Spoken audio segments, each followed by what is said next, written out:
I've got incredibly important information for you today. We are going to deep dive into data and my own personal bank account and help you determine whether or not you can realistically afford to live in Idaho in 2024. This data is not what you will find if you read a blog on the internet or talk to ChatGPT. I purchased this as of March 2024, and interestingly enough, when I compared this to just the random things that I could find online or other videos here on YouTube, the information did not match. So while some of it is still pretty close and won't make that big of an impact, I just am a numbers person and I like to know the black and white solid facts. And that is what I'm going to give you today. I don't want you falling asleep on me, so I am chopping this up into multiple videos. This one, we are going to primarily be covering your more fixed expenses, the things that are a little bit difficult to control, like utilities, transportation, food, etc. I will link a market video at the end of this, and I am going to be recording a video that covers taxes, and I mean really covers the taxes here and explain the tax system, as well as the fun stuff like recreation, because I figured why not throw the fun stuff into the tax video? And make sure you subscribe and hit this little bell. That way you're notified when that video comes out. You're going to want to watch all three of those, and that will give you a very good overall understanding of the cost of living here. Compared to the rest of the nation, Idaho's national average for cost of living is about 4.8% higher than your national average. With that being said, if you really look into the data, that doesn't apply to most of the people watching this video. We primarily work with families, people who are retired, or just in general, people who are living in the suburbs, not necessarily single downtown, riding a bike, utilizing the bus. And transportation was one of the big portions that played into determining the cost of living in Idaho. And owning a car and driving, 10, 15 miles to get to work costs a lot more than living downtown and riding a bike. So with that being said, if you were to pull that out and not consider that, overall, it is much less expensive to live in Idaho. Let's start with transportation, since I mentioned that. I'm sure you're all wondering, gasoline. Overall, we are less than the national average. Today, our Costco in Meridian, Idaho, a suburb of Boise, was $3.17 a gallon for your regular gas and $3.46 for the national average. So that's less. The other thing that is much less is car registration, which is a nice surprise when you're relocating from out of state and you have to re-register your vehicle here. It is so much less than a lot of other places. I'm going to pop up the website you need to visit to check out your car specifically, but here are the numbers for the average vehicle. $69 if your car is 1 to 2 years old, $57 if your car is 3 to 6 years old, and $45 if it is more than 7 years old. You do need to get that car registered within 90 days of establishing your residency here. You are also going to have to take your written test for your driver's license. That test will cost you $25, and it's $60 for your license if you are over the age of 21 and younger than 62. And that driver's license will last you for 8 years. So that's pretty awesome. But again, go visit this website so that you can look up more information more specific to you. Next up is healthcare. This is going to be a little chunky and a little surprising. So on average, we are 1.8% higher as far as healthcare is concerned than the national average. I went ahead and I bought the data for San Jose, California, so that I can give you a comparison to California, because that is where quite a bit, if not almost 80% of our families are relocating from. So San Jose, California is 22.7% higher than the national average. So you will save if you are coming from a state where it costs a little bit more, with the exception of prescription drugs. I was shocked. So let me read these numbers to you. If you are purchasing a prescription in the country, that would typically cost you $469.09. Here in Idaho, it will cost you $524.49. But if you are going to purchase that same drug in San Jose, California, it would run you $390.15. This is for prescription drugs. Over-the-counter drugs are going to run you a little bit less here in Idaho than they would in San Jose, California, and about what it will cost you around the rest of the country. So I don't know what it is about our prescription drugs, but it looks like they are significantly more than they are in other parts of the country. And I was shocked to learn that they're more expensive than California. So depending on what your drug load looks like, that might be something to call and look into at one of our local pharmacies. Get those prices before you come out so you know whether or not you can afford your medications here. Groceries. This is an interesting topic and always a little all over the place depending on what you purchase, but we are about 4.3% higher than the national average. Today, a dozen eggs will cost you $4.44. A bag of bread will cost you $4.52. A gallon of milk, $2.99, and a pound of ground beef is $5.96. I went and found those at our local Fred Meyer to check those prices out for you. And when I compare the data that I purchased with San Jose and compared it to Boise, Idaho's data, some of the things in San Jose, so in California, were less expensive and some were astronomically more expensive. So coffee, for example, in California will run you quite a bit more money around the whole country, actually, than it does here in Idaho. Something to keep in mind is that we have a lot of local farms here. So we've got farm stands and locals selling eggs, meat, chickens, produce, milk, you name it. And that is one way that you can really save significantly on groceries. Another pro tip for you, Albertsons is one of our biggest chains. They are headquartered here. They are going to cost you a lot more money than buying your groceries at Fred Meyer's, which is another local chain here, or Costco. You just can't beat the prices at Costco and Fred Meyer, and Albertsons is just a lot more money, which is disappointing because their headquarters is here in Idaho. If you are into organic produce, my recommendation is the Boise Co-op. You can get a membership there, and there are 2 days out of the month where you save a significant amount of money on your groceries. And if you focus on shopping locally between the farm stands, Costco, and then those 2 days of savings at the Boise Co-op, you're going to be doing pretty good. You also get paid a little check every year from the Boise Co-op, the same way you would from Costco. So that's pretty cool. So overall, 4.3% higher than the national average, but I've got some tricks, like I said, that will help you to spend a lot less money on higher quality food here in Idaho. Utilities. Overall, this is a huge savings here in Idaho compared to the rest of the nation, especially to San Jose, California, or all of California and most of the Western states just in general. Overall, we are 16% less than the national average, which is totally awesome. Let me start with electricity. We are blessed to have the Snake River providing hydropower here in Idaho, which means our electric bills are very low compared to what you are likely used to.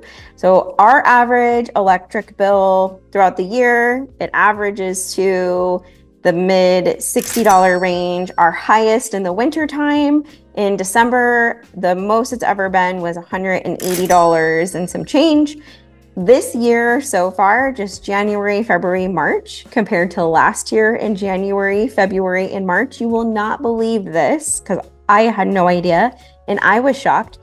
But we have had a reduction in the cost of our electricity.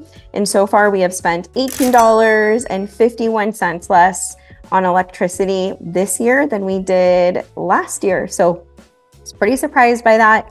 in our house, our electricity turns on our lights and runs our AC.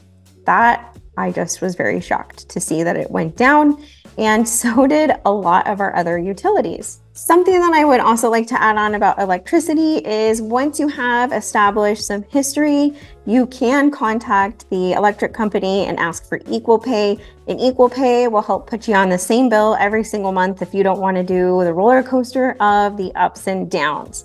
Next, we are going to move on to gas. Gas is also something that so far this year has dropped in price, which I was shocked to see. So just between January, February, and March of 2023, compared to January, February, March of 2024, our gas bill has gone down $30.44 overall, which is, again, shocking. With all of the prices skyrocketing everywhere, I was not expecting to see a drop in our utilities like this.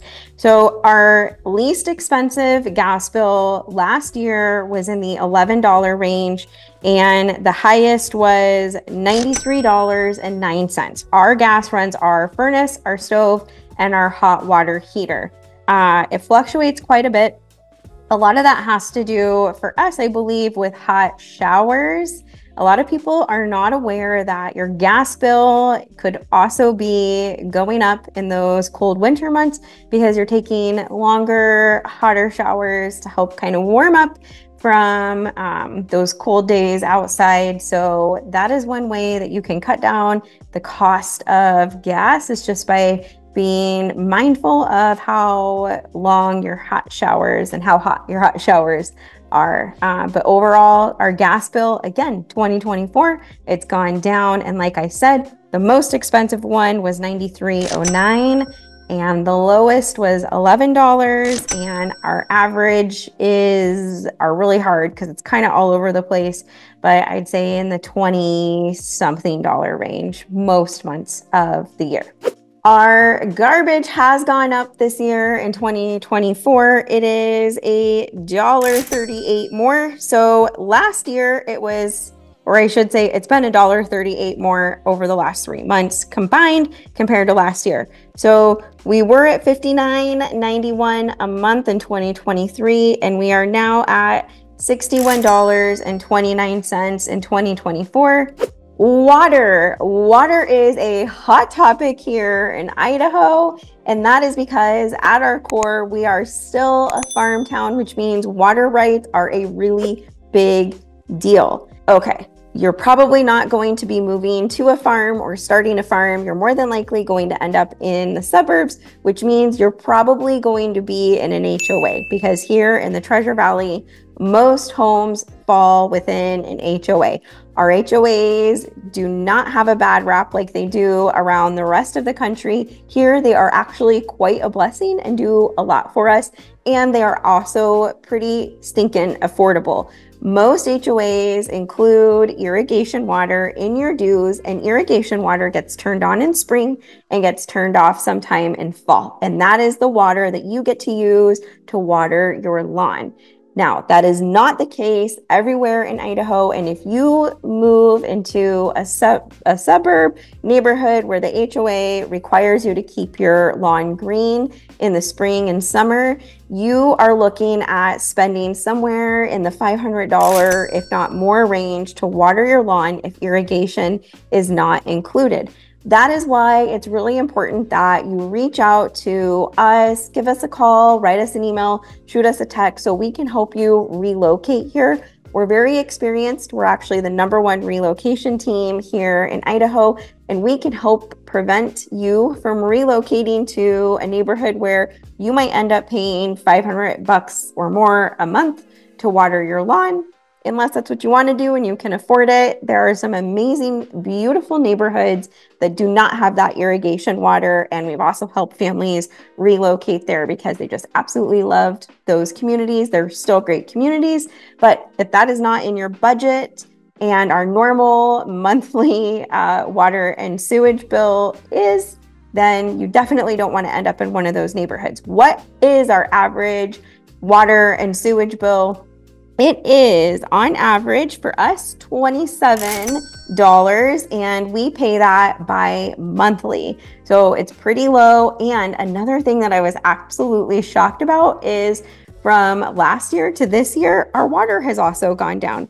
Our water has gone down. We've spent $2.30 less this year in the January, February, March months than we did last year. So that was pretty incredible. Our water is super affordable here, depending on where you end up.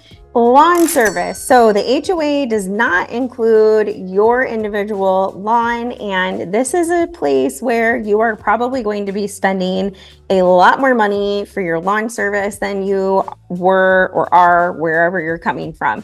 When I lived in Georgia, I had 2 acres. I spent $60 a month for full-blown lawn service, and it was incredible. They did a lot. Here in Idaho, I have a little tiny lawn in the front, a pretty small lawn in the back, and I spend anywhere from mid-$100 to mid-$200 a month for my lawn service. And they do very, very, very incredibly minimal amount of work here. They do mowing, edging, they blow out the sprinklers before winter, which is something that you're going to need to do to make sure your pipes don't freeze. And you have to beg them to come and pick up your leaves. That's the more expensive bill in the mid-200s. That really only happens once or twice a year. If you want to start a business here in Idaho and you're familiar with trimming back shrubs and trees and really full-blown lawn maintenance, there are basically 0 people providing that here. And I think we really need it. I see people talking about it in the Facebook groups constantly. I just cannot understand the prices for what you get compared to other places, but it's because there is such a high demand for it that people can charge that price. So lawn service is something where you might see a big jump. Another service where you might see a big jump, where we are also really hungry for more people to come in and start businesses and provide those services, is the beauty industry.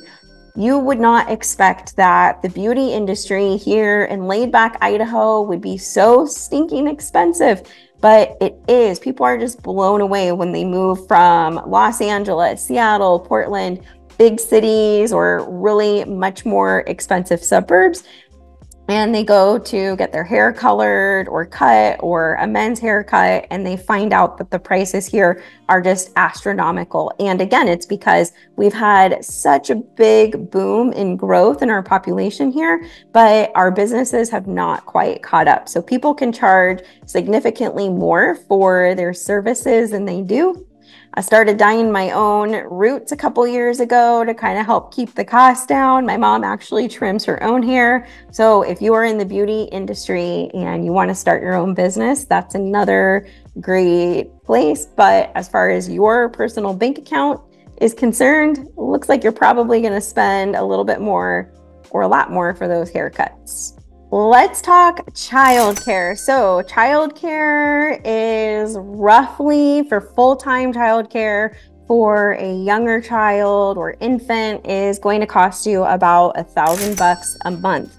Childcare is another thing that if you need that, you are going to want to reach out to us early and start planning early, because here in the Treasure Valley, we have what is referred to as a daycare desert. So there is a lot of support from the local government to help people open more daycares and preschools, because we just don't have enough. But as far as the monthly cost goes, you're looking at spending for full-time childcare for a younger child about $1,000 a month. Dry cleaning. Our dry cleaning, again, our services are more expensive on average than a lot of the places around the country. So our dry cleaning is going to run you about $18.87 here. And for the exact dry cleaning service, it's going to be $16.32 for the national average. And if you're coming from California, that same service is going to cost you $16.24. So my dry cleaning bill is about $60-ish a month. which means it's probably about 20 bucks more a month than what you would be paying if you were coming from California or other places on average around the rest of the country. So do expect that one to go up a little bit also. Private schools. This is a spot where you are going to see quite a bit of savings depending on where you are coming from. People are pretty pleasantly surprised to learn that our private schools cost quite a bit less than they do in other places. So it really depends on the school itself. The school that our children attend depends a lot on donations and fundraising, and they do offer and extend financial support to families who might not be able to attend the school, and the cost is pretty stinking low. And even our most expensive private school here in the Treasure Valley, from what I hear, is still significantly 40 to 60% less than what some of the average private schools are in other places around the country. So that is one place that you're going to get a big savings. I am going to link in here the video that covers more of the market. And like I said, I'm going to go ahead and record separately a video that takes a deeper dive into our taxes and more of our fun recreation stuff. But if you're thinking about relocating here, you're definitely going to want to book a time on our calendar to sit down and chat with us so that we can really give you information that is more specific to you and your family, because in general, these are just the average person, but you may or may not be looking at the same set of obstacles or financial needs or whatever it is. And we really want to customize that information to you and your needs. Until the next video, be blessed.